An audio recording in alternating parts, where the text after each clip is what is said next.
আসসালামু আলাইকুম, আশা করি তোমরা সবাই ভালো আছো। আজকে আমরা আনসিন প্যাসেজের সেকেন্ড ক্লাস। হ্যাঁ, প্রথম ক্লাসে আমরা কি দেখছি? প্রথম ক্লাসে আমরা দেখছি যে আনসিন প্যাসেজ কি, কিভাবে প্রশ্ন আসে, এবং আনসিন প্যাসেজ দুই ধরনের হয়। এর মধ্যে একটা হলো ব্যক্তি নির্ভর, একটা হলো বস্তু নির্ভর। এখন ব্যক্তি নির্ভর যাদের মানে ব্যক্তির জীবনীগুলা থাকে, এগুলো আমি প্রথম ভিডিওতে দেখাইছি। আজকে আমরা মানে যে জিনিসটা দেখবো সেটা হলো বস্তু নির্ভর যে প্যাসেজ সেটা আসলে কিভাবে হয়। তো দেখো, এখন যে জিনিসটা হলো যে আমরা এই প্যাসেজটা আবারও সলভ করার নিয়মে আমরা জানি যে আমাদের এখানে 4 নাম্বার আর 5 নাম্বার প্রশ্নের উত্তর দিতে হয়, এবং আমরা কি করব, আমরা এই প্যাসেজটা আগে মানে রিডিং পড়বো না।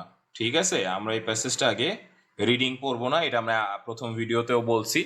তো দেখো আগে এখানে কি বলা আছে, হু, হোয়াট, সিচুয়েশন, প্লেস, টাইম, ইয়ার। হ্যাঁ, এই জিনিসগুলো এই এই এই শব্দগুলো কিন্তু অর্থ কি আমি প্রথম ক্লাসে বলছি। তাহলে কে বা কি, হ্যাঁ, সিচুয়েশন মানে অবস্থা, প্লেস মানে জায়গা, আর টাইম ইয়ার মানে সময়।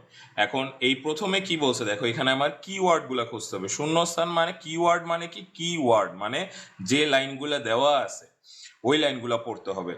Put a new extraordinary ship into water, মানে পুট এ নিউ নতুন একটা এক্সট্রাঅর্ডিনারি, এক্সট্রাঅর্ডিনারি মানে হলো মানে অবিশ্বাস্য একটা, মানে সাধারণের বাইরে অসাধারণ। হ্যাঁ, অসাধারণ শিপ ইনটু ওয়াটার মানে পানিতে অসাধারণ শিপ দিছে। তাইলে এটা হু আওয়ার্ড মানে কে দিছে, তাইলে ঠিক আছে, কে বা কি। তাহলে দেখো, in 1922 an American shipping company launched a new ship call Titanic. এই দেখো, এই যে নিউ এক্সট্রাঅর্ডিনারি শিপ, এই যে নিউ এক্সট্রাঅর্ডিনারি শিপ, তাইলে এখানে বলতেছে হু বা হোয়াট। তাহলে এখানে put a new ship into water মানে পানিতে যে জাহাজটা দিছে, এর মানে এখানে কে হবে। হ্যাঁ, তাহলে কে দিছে, এই দেখো অ্যান আমেরিকান শিপিং কোম্পানি, তাহলে এখানে হবে অ্যান আমেরিকান শিপিং কোম্পানি। ঠিক আছে, কারণ এখানে যে একজন এই জাহাজটাকে পানিতে কে দিছে হবে, এখানে হু হবে, এখানে হোয়াট হবে না, কারণ পুট আছে, এখানে ভার্ব আছে, ভার্বের আগে এটা আমাকে সাবজেক্ট বের করতে হবে। আচ্ছা, তাইলে আমরা দিলাম যে আমেরিকান শিপিং কোম্পানি দিছে। আচ্ছা, এরপরে দেখো টাইটানিক, এটা আবার হলো হোয়াট। টাইটানিক কি করছে, টাইটানিকের সিচুয়েশনটা কি ছিল, মানে টাইটানিকের অবস্থা কি ছিল। আর এখানে হলো প্লেস সাউদাম্পটন। এই যে এখানে দেখো আমরা it was largest most luxurious ocean liner, it weighted এত এত এত। সাউদাম্পটন কোথায়, সাউদাম্পটন এক্সপার্টস, আমরা কিন্তু এই সাউদাম্পটনটা খুঁজবো। ঠিক আছে, তাইলে on April ship it sailed from, দেখো ইট সেইলড ফ্রম সাউদাম্পটন। ঠিক আছে, তাইলে সেইলড ফ্রম সাউদাম্পটন, এই ইটটা মানে কি, জাহাজ। কোন জাহাজ, এই যে টাইটানিক। তাইলে টাইটানিক সেইলড ফ্রম সাউদাম্পটন, তাইলে এই যে আমরা সাউদাম্পটন এখানে পেয়েছি, তাহলে এখানে কি হবে, এই যে সেইলড ফ্রম। ঠিক আছে, তাইলে সেইলড ফ্রম সাউদাম্পটন। আশা করি তোমরা বুঝতে পারছো, আমরা এই সাউদাম্পটনটা খুঁজছি। ঠিক আছে, সাউদাম্পটনটা খুঁজে দেখলাম যে টাইটানিক সেইলড ফ্রম সাউদাম্পটন। এই যে ইট দেওয়া আছে, এই ইটটাই হইলো কোনটা, টাইটানিক বুঝাইতেছে, কারণ প্যাসেজটা কিসের উপরে, প্যাসেজটা টাইটানিকের উপরে। আচ্ছা, এরপরে দেখো, the ship struck a iceberg its first voyage, মানে দ্য শিপ, এই কোন শিপ, এই শিপ হইলো এই যে Titanic. Titanic struck a iceberg its first voyage. Voyage মানে কি, এই যে আমাদের কিন্তু আসলে শব্দের অর্থগুলা বুঝতে হবে। ভয়েজ মানে হইলো মানে যাত্রা, প্রথম যে যাত্রাটা, সেই প্রথম যাত্রায় স্ট্রাক, স্ট্রাক মানে আঘাত লাগছে। আইসবার্গ, আইসবার্গ মানে বরফের গোলা, সমুদ্রের মধ্যে বরফের গোলা থাকে, তাহলে বরফের গোলার মধ্যে আঘাত লাগছে, সময়টা জানতে চাইছে। তাহলে এই সময়টা কখন আঘাত লাগছে, দেখো just before midnight the ship ice, এই যে আইসবার্গ, শিপ স্ট্রাক, এই যে স্ট্রাক আইসবার্গ, এটা আমরা বাইর করে ফেলছি প্যাসেজে, পরের লাইনে প্যাসেজে এখন সময় জানতে চাইছে। এই দেখো সময়, তাহলে সময়টা কি হবে, অন এপ্রিল 15। ও দেখো এইটা হবে, আমি উল্টা বসায় ফেলছি। The ship struck a iceberg, এইখানে হবে অন এপ্রিল 15। এই দেখো এইখানে এপ্রিল 15 দেওয়া আছে না, এই যে আমি আগের লাইনে বসাই ফেলছি। এই আগের লাইনেও আরেকটা শূন্যস্থান আছে, এটা আমি খেয়াল করি নাই।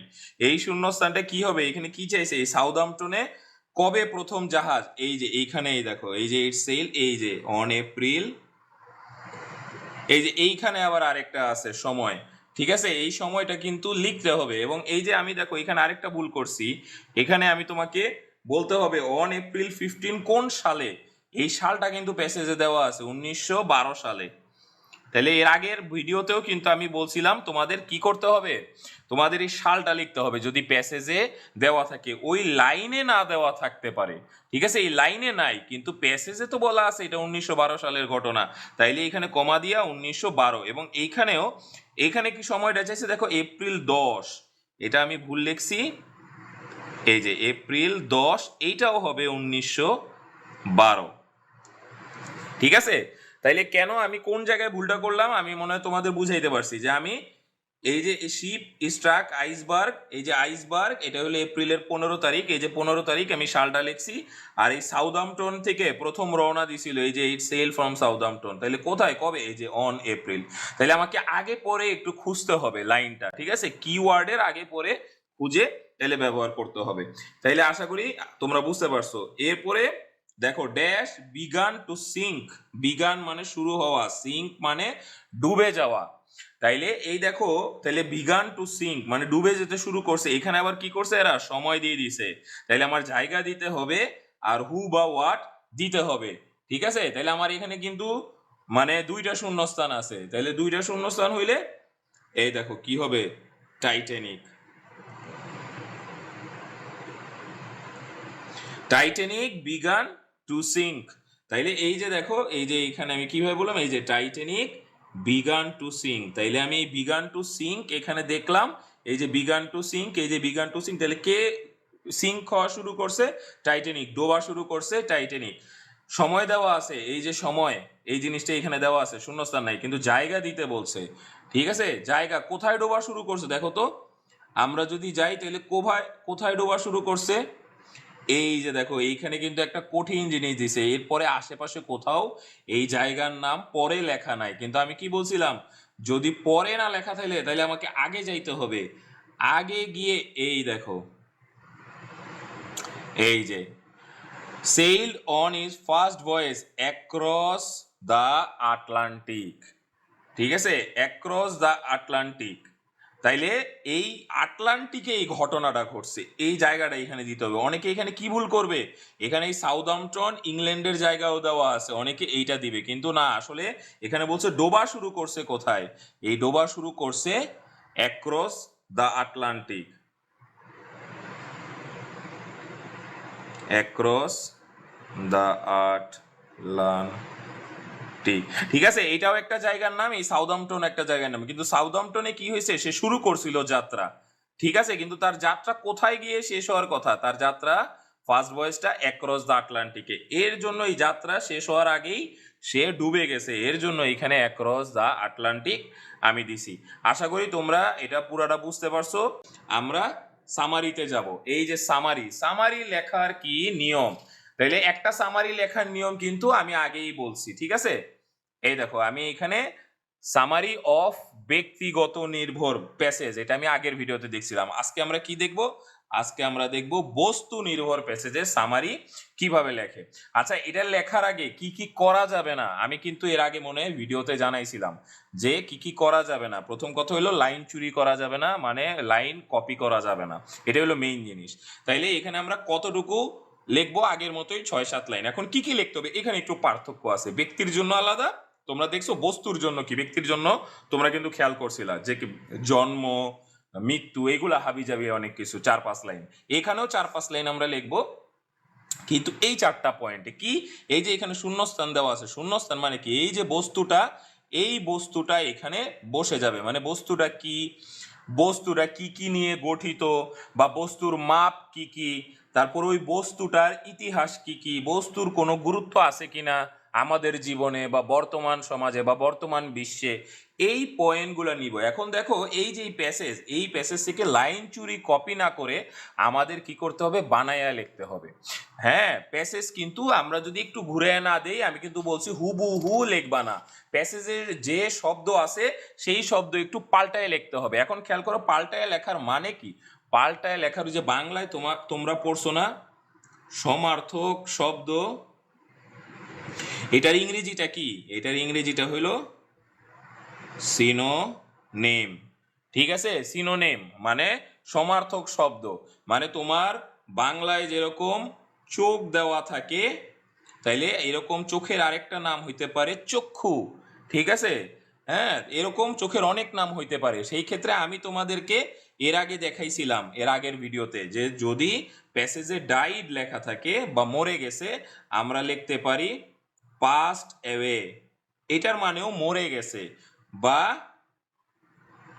টুক হিজ লাস্ট ব্রেথ মানে শেষ নিঃশ্বাস সে নিছে। এই তিনটা মানেই হইল মারা যাওয়া। ডাইড মানেও মারা যাওয়া, পাস্ট অ্যাওয়ে মানেও মারা যাওয়া, টুক হিজ লাস্ট ব্রেথ মানেও মারা যাওয়া। তাইলে প্যাসেজে যদি ডাইড থাকে তাহলে এখানে পাস্ট অ্যাওয়ে লিখতে হবে বা এটা লিখতে হবে। প্যাসেজে যদি এটা থাকে তাহলে আমাকে এইটা লিখতে হবে। হ্যাঁ, আবার এটা থাকলে যে কোনো অন্য একটা লিখতে হবে। আশা করি ব্যাপারটা তোমরা বুঝতে পারছো। তাইলে আমরা আমাদের আস্তে আস্তে কি করতে হবে, ভোকাবুলারি গুলা বাড়াইতে হবে, মানে আমরা এই শব্দ ভান্ডার বাড়াইতে হবে। তাইলে এই দেখো এখন আমরা লেখা শুরু করব। প্রথম কথা হলো এটা কি, প্রথম লাইনটা হবে যে কি। তাইলে এখানে কি বস্তু নিয়ে কথা বলছে, এখানে বস্তু নিয়ে কথা বলছে হলো এই দেখো এই যে টাইটানিক, টাইটানিক নিয়ে মেইন কথা বলছে। এইটাই হইলো এই প্যাসেজের বস্তু। তাহলে এই টাইটানিকটা কি, এখানে দেখো আমরা বানায় লিখতেছি, ঠিক আছে, তোমাদের বুঝাইতেছি। তাইলে আমরা টাইটানিক নিয়ে যদি টাইটানিক কি জিনিসটা কি বুঝাইতে চাই, তাহলে আমরা কিভাবে লিখব, আমরা লিখব প্যাসেজ থেকে টাইটানিক। এখন দেখো এখানে বলছে কি একটা new ship Titanic largest most luxurious on time, মানে এটা কি সবচেয়ে বড় এবং সবচেয়ে বড় লোকই যে জাহাজ। তাইলে আমি এখানে একটু ঘুরে লিখতে পারি না, দেখো তো, যে দ্য টাইটানিক ওয়াজ, এখানে কিন্তু ওয়াজ হবে, ইজ হবে না। ঠিক আছে, অনেকে এখানে ইজ দিবা, এই ইজটা হবে না। ওয়াজ মানে টাইটানিক ছিল, ডুবে গেছে, ও মারা গেছে টাইটানিক, ঠিক আছে, এর জন্য এখানে ওয়াজ হবে। The Titanic was the largest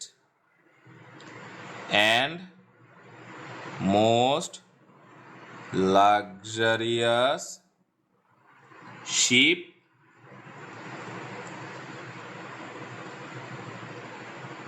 of 1922। 1912। দেখো আমি কি করলাম, এখান থেকে একটা শব্দ নিলাম, এখান থেকে একটা শব্দ নিলাম, আবার এখান থেকে একটা শব্দ নিলাম, তাইলে কিন্তু আমি এই যে একটা লাইন বানায় দিলাম।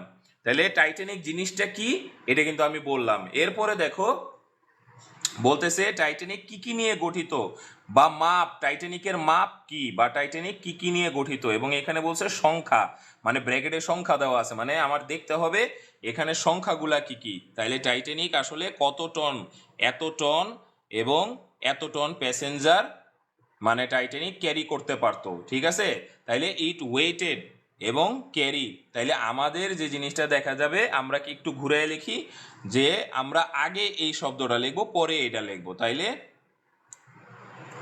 ইট কুড ক্যারি, আমরা এখানে একটু ঘুরে দিলাম, ইটস ক্যাপাসিটি, ক্যাপাসিটি মানে ক্ষমতা, এই যে কুড ক্যারি এটা মানে হইল ক্ষমতা। It's capacity was 3327 people. এখানে প্যাসেঞ্জার দেওয়া আছে, আমি কি করলাম, পিপল দিয়ে দিলাম। ঠিক আছে, আশা করি তোমরা জিনিসটা বুঝতে পারছো। এই যে শব্দগুলো আমি চেঞ্জ করতেছি, এটার উদ্দেশ্যই হলো, আবারও বলি, স্যার যাতে না বুঝে, যে খাতা দেখবে সে যাতে মনে করে তোমরা বানায়া লেখছো। ঠিক আছে, ইটস ক্যাপাসিটি ওয়াজ এত people and it it's weight was 52310 tonnes, ঠিক আছে। ইটস এখানে ওয়েটেড দেওয়া আছে, পাস্ট টেন্সে দেওয়া আছে, আমি এখানে পাস্ট টেন্সে লিখছি কিন্তু এটা ভার্ব আর এটা হইলো অ্যাডজেক্টিভ, ঠিক আছে। তাইলে ইটস ওয়েট ওয়াজ এত টনস। তাইলে দেখো আমরা মোটামুটি এই সংখ্যাটা নিয়ে নিলাম। তাইলে এখানে এক লাইন লিখলাম, এখানে এক লাইন লিখলাম। এখন আমরা এই ইতিহাস 2 লাইন লিখবো, গুরুত্ব 2 লাইন লিখবো, ঠিক আছে। এটা এক লাইন, এটা এক লাইন, আর এগুলো হলো 2 লাইন 2 লাইন করে লিখবো। তাইলে এখানে দেখো প্রথমে কি বলছে, এরপরে 3 নাম্বার ছিল যে এটার ইতিহাস, টাইটানিকের আসলে ইতিহাস কি, মানে ইতিহাস হলো এইটাই যে দেখো এইখানে এটা যাত্রা শুরু করছে, ঠিক আছে, এটা যাত্রা শুরু করছে এবং এইটা এতটাই ডুইবা গেছে। তাইলে এটা শর্টকাটে আমার লিখতে হবে যে কবে যাত্রা শুরু করছে আর কবে ডুইবে গেছে, ঠিক আছে। এই জিনিসটা আমরা এখানে বানায় লিখবো। তাহলে বানায় লিখলে কি হবে, কিভাবে লিখবো, যে it started its first journey, started its first journey কবে, on April 10, 1912। দেখো sailed, ভয়েজ এগুলা কিন্তু আমি লিখি নাই। ভয়েজ মানে কি, জার্নি, জার্নি আর ভয়েজ সেম কথা, যে যাত্রা। আমি তোমারে বলছিলাম জার্নি মানেও যাত্রা। তাহলে আমি এখানে শব্দটা কি করছি, এখানে চেঞ্জ করে দিছি, ঠিক আছে। আমি কিন্তু প্রতিটা শব্দ এখানে চেঞ্জ করে দিচ্ছি, তোমরা খেয়াল করো। এই যে যে লাইনগুলো দাগাইছি এগুলো কিন্তু আমি চেঞ্জ করে দিছি শব্দ। তার মানে আমার শব্দ ভান্ডার ভালো। স্যার যখন আমার খাতা দেখবে এ মনে করবে বানায় লেখছে, ঠিক আছে। তাইলে এত জার্নি, এইটা from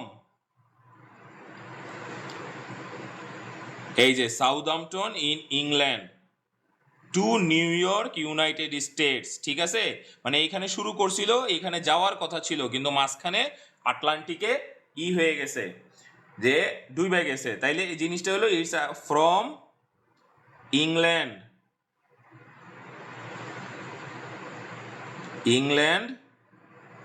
two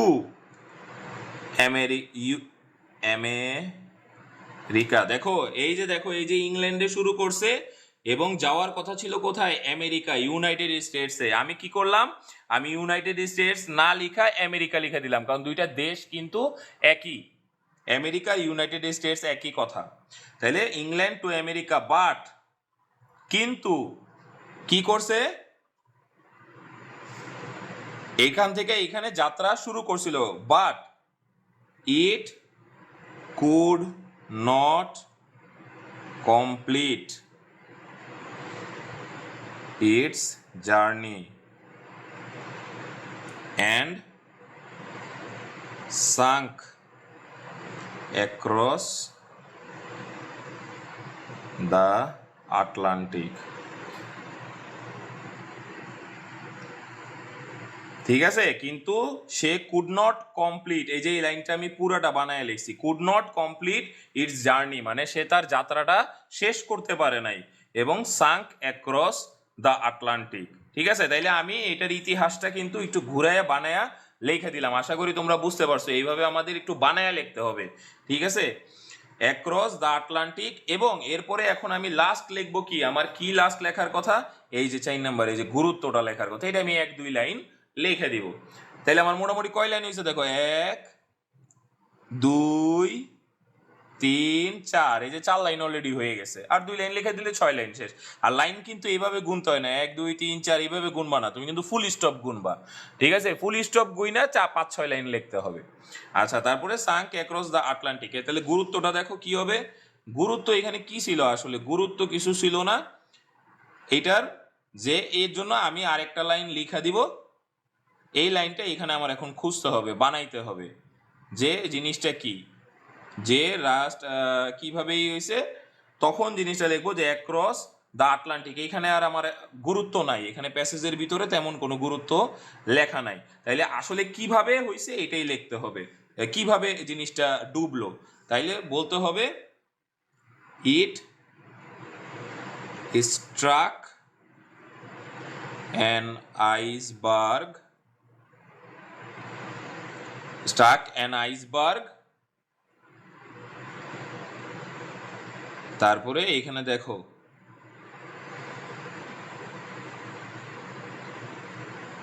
and it struck an iceberg, মানে আইসবার্গে ধাক্কা লাগছে এবং কি হয়েছে, there was a great hole in the ship, and there was a great hole in the ship. তাহলে মোটামুটি আমার কিন্তু হয়ে গেছে, ঠিক আছে, প্যাসেজ হয়ে গেছে। এই প্যাসেজটাই মেইনলি আমার এই যে 5-6 লাইনের প্যাসেজ লিখলাম, এইটার উপরে আমি কি করলাম, আমি এই লাইনটা কিন্তু মোটামুটি একটু বানায় লিখছি। তাইলে তোমাদের এইভাবে আস্তে আস্তে বানায় লেখা প্র্যাকটিস করতে হবে। তাইলে আশা করি তোমরা এই বস্তু নির্ভর প্যাসেজ কিভাবে লিখবা এটা আমি তোমাদের বুঝাইতে পারছি।